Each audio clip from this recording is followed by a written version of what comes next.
അമൃത് പദ്ധതിയിൽ ഉൾപ്പെടുത്തി ഇരിങ്ങാലക്കുട നഗരസഭ ചന്തക്കുന്ന് ഭാഗത്തേക്ക് ജലവിതരണം മെച്ചപ്പെടുത്തുന്നതിനായി പൂർത്തീകരിച്ച ജലസംഭരണി ഉന്നത വിദ്യാഭ്യാസ സാമൂഹ്യനീതി വകുപ്പ് മന്ത്രി ഡോക്ടർ ആർ ബിന്ദു നാടിന് സമർപ്പിച്ചു.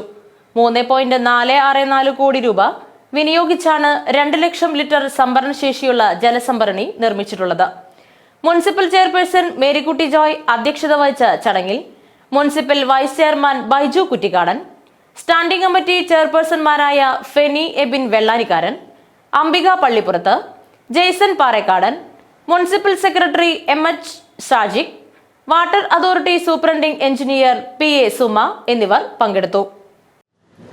വളരെ ഗുണമേന്മയുള്ളതും നിരന്തരം ലഭ്യമാകുന്നതുമായ കുടിവെള്ളം എല്ലാവർക്കും എത്തിക്കുക എന്നുള്ളത് തീർച്ചയായും വിവിധ ഭരണ സംവിധാനങ്ങൾ സംയുക്തമായി ഏറ്റെടുക്കുന്ന സുപ്രധാനമായ ഒരു ഉത്തരവാദിത്തമാണ്.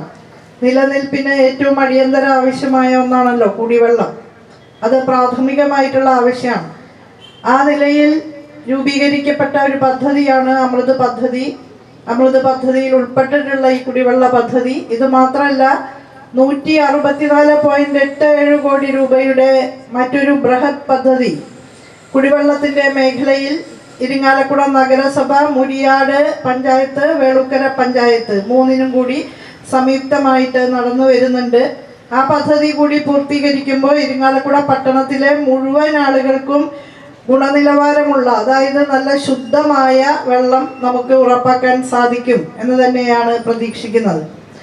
നമ്മുടെ ജലവിതരണ ശൃംഖലയെല്ലാം കാലത്തിന് അനുസൃതമായ നിലയിൽ പുതുക്കി പണിയുമ്പോൾ സ്വാഭാവികമായിട്ടും ബഹുമാനപ്പെട്ട ചെയർപേഴ്സൺ ഇവിടെ സൂചിപ്പിച്ചതുപോലെ റോഡ് നാശമാകുന്ന സ്ഥിതിയും മറ്റും ഉണ്ടാകും. പക്ഷേ കുടിവെള്ളമാണ് അടിസ്ഥാനപരമായ പ്രാഥമിക ആവശ്യം എന്നുള്ളത് കൊണ്ട് നമുക്ക് അത് നടത്താതിരിക്കാൻ സാധിക്കില്ല.